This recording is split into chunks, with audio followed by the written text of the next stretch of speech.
நான் கேட்கல, மெட்ராஸ் ஹைகோர்ட் நிறைய வாட்டி கேட்டுருச்சு. இவங்க யாரும் பதில் சொல்லவே தெரியாது. மெட்ராஸ் ஹைகோர்ட் நிறைய வாட்டி கேள்வி கேட்டாங்க. ஒரே ரொம்ப சிம்பிளான கேள்வி தான். சார் நீங்க வந்து எல்லாரும் சமம், சமூக நீதி. திமுகவோட ஐடியான பாயிண்ட் வந்து சமூக நீதி. மெட்ராஸ் ஹைகோர்ட்ல கேஸ் நிறைய கேஸ் ஃபைல் ஆயிடுச்சு தெரியும். என்ன கேஸ் தெரியுமா? ஏன் ஊருக்கு ஊர் ரெண்டு சுடுகாடு இருக்கு, இந்த ஜாதிக்கு சுடுகாடு அந்த ஜாதிக்கு சுடுகாடு இருக்கு, இதையே உங்களால செட் பண்ண முடியல. அப்படி இது என்னையா சமூக நீதி? சமரசம் உள்ளாம கிடையாது சுடுகாடு. கடைசியில் புதைக்கவே எரிக்க முடியும். அங்கேயே உங்களால் சமூக நீதி பாதுகாக்க முடியலையே.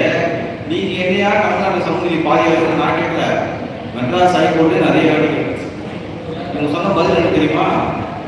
திமுக சொன்ன பதில், நாங்கள் வந்து ஸ்கீம்ஸ் போட்டு 10 லட்ச ரூபா ஊக்கத்தொகை கொடுத்து எந்தெந்த பஞ்சாயத்துலாம் வந்து ஒரே ஒற்றை சுடுகாடு வச்சிருக்கோமோ அந்த பஞ்சாயத்துல ஊக்கத்தொகை கொடுக்கலாம். ஜாதி